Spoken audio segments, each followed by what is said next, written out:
To our top story right now, Donald Trump under attack by members of his own party for doubling down on comments about the judge presiding over the Trump University case. Newt Gingrich, who has been rumored to be a potential running mate, had this to say.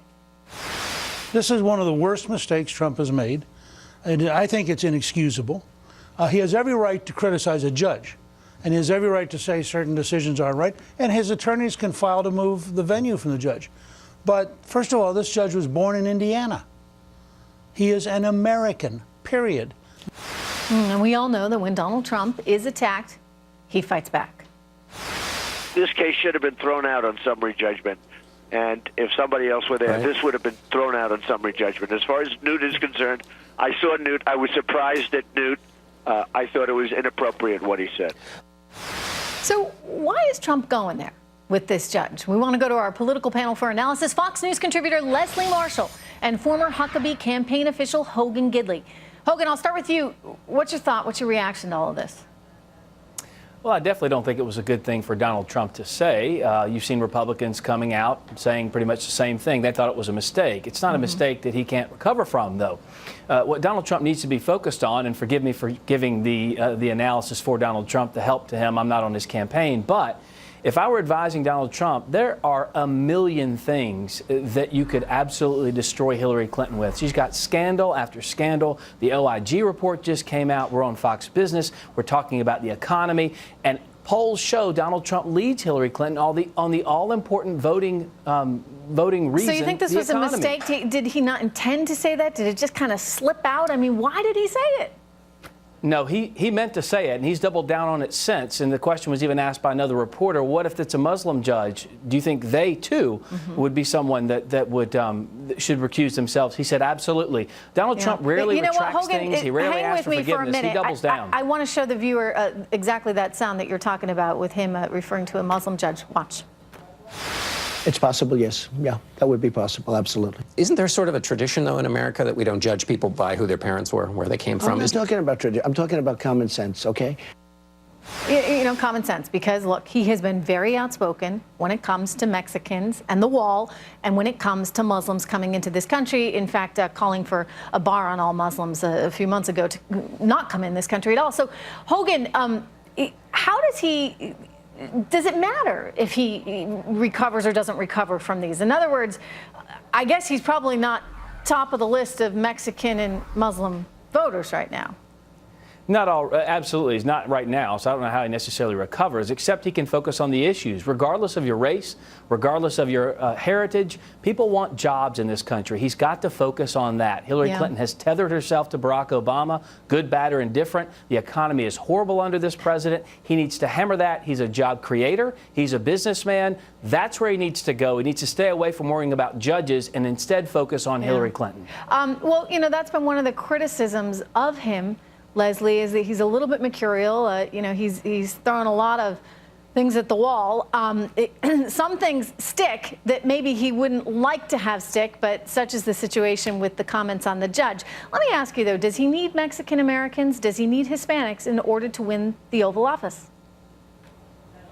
Maybe not this cycle, but for Republicans in the future. And quite frankly, yeah, he really does. If you look at the rate of growth. But why would you say, I'm curious, not this cycle? Why would he not need Mexican Americans in this cycle? Well, not saying that with the lack of support that he has among the Hispanic community currently, it doesn't mean he can't win when you just look at the pure numbers of the states in the Electoral College and that breakdown. But there are certain states, obviously, that have more of a multicultural demographic, and the Hispanic population being the fastest growing population and the fastest voter growing population in this country. They comprised approximately 10% in the last election. This is not, you know, here in California, and we have the primary tomorrow, here in California, there are so many voters that are Hispanic that are identifying themselves as independents that say that they are signing up to vote, even elderly people, to vote against Donald Trump. This does not help his cause, but I think it gives us a peek into who Donald Trump perhaps really is. If you do something or say something he doesn't like, he will attack you, and judges are not off limits. But yet, at the same time, and you know, Mexican comments and this particular incident aside, Hogan, that's what people kind of like about him. They're like, look, we're sick of getting kicked around as Americans. We're sick of the rest of the world telling us how we should live. And they want someone who will stand up to the enemy in a really big, brassy way. I mean, isn't that in some respects his strength? Oh, you nailed it. That's why he's the nominee now, because he didn't pull punches. When you went at him, he came back at you harder. And a lot of people in this world want someone fighting for them. And yes, Donald Trump screams, he yells at other people, other countries. And a lot of folks are saying, look, my job's in Mexico, it's now in China. I want someone screaming for me. And that's what Donald Trump is doing. That's why he's popular. But it is a double-edged sword. If he focuses both edges of that sword toward Hillary Clinton, though, I think he'd do a whole lot better in getting people on his side, not just Republicans, but he'd point out to the rest of the country, I know how to create jobs. She doesn't. Stick with me, and we'll get back to work look, I agree with you. I've been saying that all along. He needs to stick to the economy because that is the #1 issue right now. And we don't have enough jobs being created. And we certainly don't have enough good jobs being created. And that's where his expertise, given his business background, should actually play to be his biggest strength. Anyway, Leslie and Hogan, stay with me. We've got lots more to talk about, including the California primary, which, of course, is happening big time tomorrow. Hillary Clinton goes into tomorrow's California primary, needing just 26 more delegates to clinch the nomination. This after scoring big wins in Puerto Rico and the Virgin Islands over the weekend. Now, Clinton is back in California today, urging voters to come out to vote for her because you know what? Those polls, they still show her neck and neck with Bernie Sanders. Go back to Leslie and Hogan, who are still here with me. And, Leslie, I'm amazed that she hasn't been able to really get the coronation here that everybody thought, including herself perhaps, that she was going to have by now. What do you think is going to happen in California?